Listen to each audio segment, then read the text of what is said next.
They say the truth will set you free. What they don't tell you is that freedom often arrives wearing brass knuckles. I sent the email at 4:58 p.m., 2 minutes before Holloway's deadline. Not the resignation she demanded, but a bomb wrapped in legalese. I copied the Title IX coordinator, the dean of faculty, and the university's general counsel. Subject line: formal complaint of extortion, abuse of power, and stalking by department chair Dr. Patricia Holloway.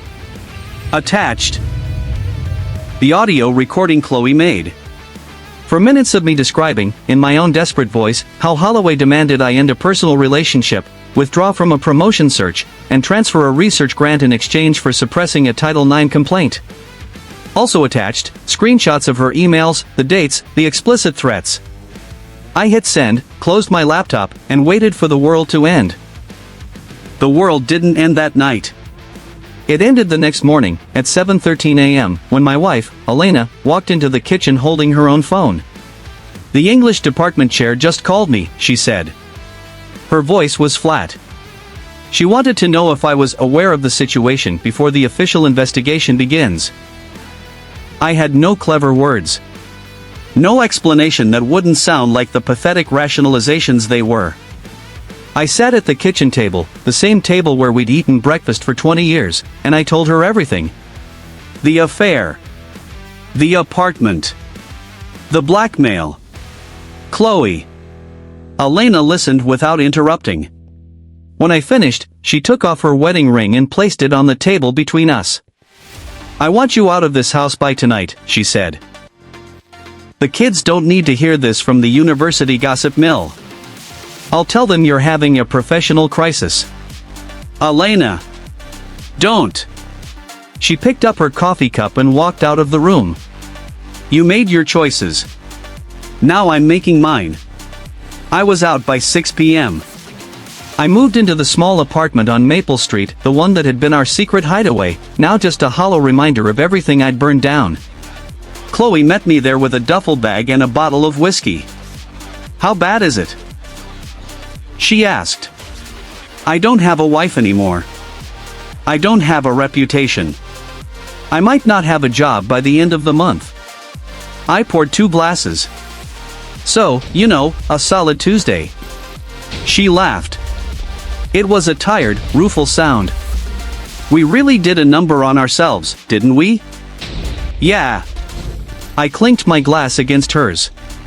"Yeah, we did." The Title IX investigation took 8 weeks. 8 weeks of interviews, document requests, sleepless nights. Holloway lawyered up immediately, claiming she was merely fulfilling her mandatory reporting obligations and that my complaint was a retaliatory smear campaign. Her attorney tried to paint Chloe as a jilted lover manufacturing evidence. But the recording was damning. The university's general counsel played it for Holloway during her formal interview. According to a friend in faculty affairs, she went pale when she heard her own voice saying, "You have 1 week to comply." The affair was a problem. I won't sugarcoat it. The Title IX report, when it was finally issued, made clear that my relationship with Chloe, which began while she was still a student in my seminar, violated university policy. I received a formal letter of reprimand, a mandatory training on power dynamics, and a 1-semester suspension without pay. But Holloway? She was forced to resign her position as department chair. The university's investigation found that she had abused her authority, engaged in extortion, and misused university resources, including the security footage. She retired 6 months later under a cloud of non-disclosure agreements. The research grant stayed with my lab. The promotion to full professor? It was delayed by a year. But when the dust settled, I got it. The committee noted my record of scholarly achievement and the extenuating circumstances of Holloway's misconduct. The vote was 4-3. I'll take it. Chloe moved to New York for Columbia's PhD program, as planned. For a few months, we tried the long-distance thing. Late-night calls. Flights on weekends. The frantic urgency of stolen time, even though we no longer had anything to steal it from. But somewhere between the investigation and the fallout, the dynamic shifted. When we met, she was the student and I was the professor. Then we became co-conspirators against Holloway. Then we became, what? Two people who had blown up their lives and were left standing in the rubble, wondering if the thing they'd fought for was worth the price. I flew to New York in October to see her. We walked through Central Park, past the reservoir, the way couples do in movies. She talked about her coursework, her new friends, the research assistant position she'd landed. She seemed lighter. Freer. She wasn't looking at me like I was the center of her universe anymore, and somehow that hurt more than any of it. I think we need to be honest with each other, she said as we sat on a bench overlooking the water. I'm listening. I don't regret us. But I'm starting to realize that a lot of what I felt was about the chase. The secrecy. The danger. She looked at me with those gray eyes, and for once, there was no calculation in them, just clarity. I'm 23 years old. I need to figure out who I am without sneaking around. Without you. I wanted to argue. I wanted to tell her that we'd survived Holloway, that we'd won, that we owed it to ourselves to see it through.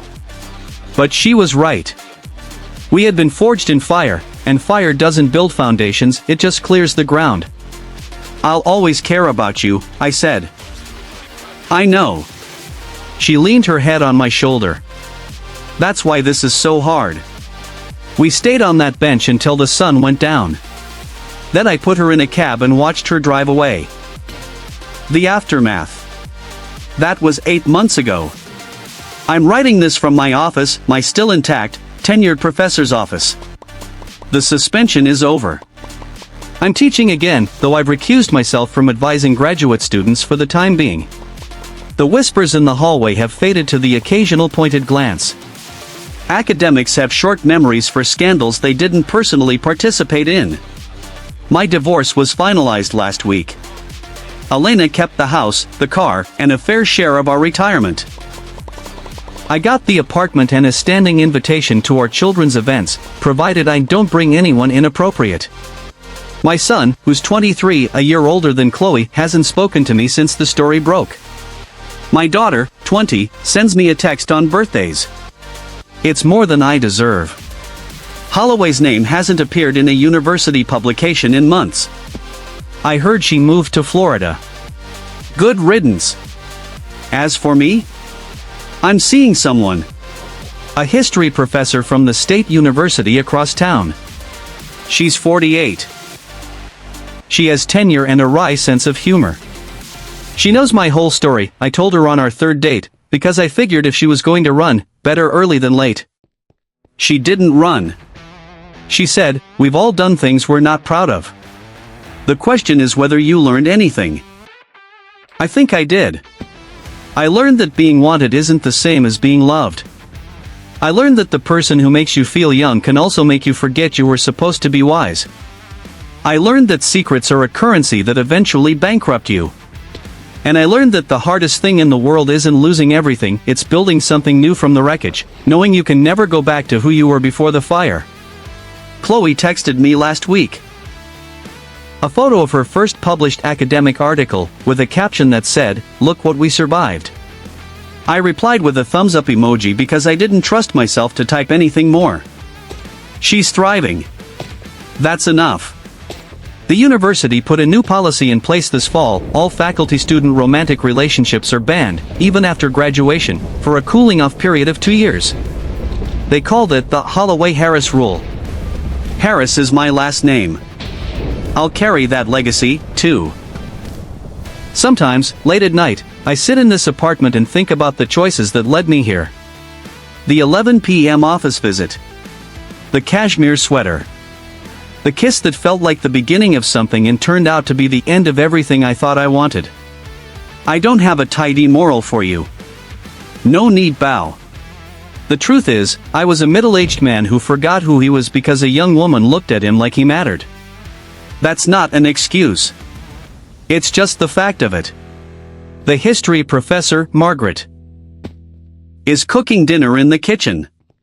She's making something that smells like garlic and rosemary. She doesn't look at me like I'm a hero or a cautionary tale. She looks at me like I'm just a man. Which, as it turns out, is exactly what I needed. The affair ended. The blackmail failed. The career survived. The marriage didn't. And somewhere in New York, a 24-year-old PhD student is probably citing Dorita and making some other professor feel brilliant and foolish all at once. I hope she's happy. I hope I am, too, someday.